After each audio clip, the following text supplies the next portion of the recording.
Baba. Niaje? Fresh bana, vipi? Kama kawa. Nimepotea toka siku ile. Mambo yanaendaje lakini? Mambo yanaenda sasa. Naona unagusa vitu vyako. Nikuletee glasi nini? Mna shida. Da. Hasa ndugu yangu bana. Ile issue ile tunaongea siku ile.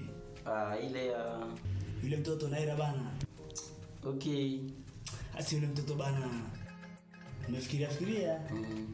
Nimejaribu kudadisi pia kuhusu background yake, the way alivyo, maisha yake. Hasa yule mtoto mimi namweka ndani mwanangu. Unakubali kumweka ndani? Yule mtoto mimi naweka ndani kabisa. Baba, kama umeamua, mimi napinga nini sasa? Weka ndani. Mimi nipate hata shemeji. Jambo la heri kabisa. Kwa hakika. Basi mnanoma ndugu yangu. Fresh mwanangu. Haina mbaya.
Jeda, unaonekana na wasiwasi sana.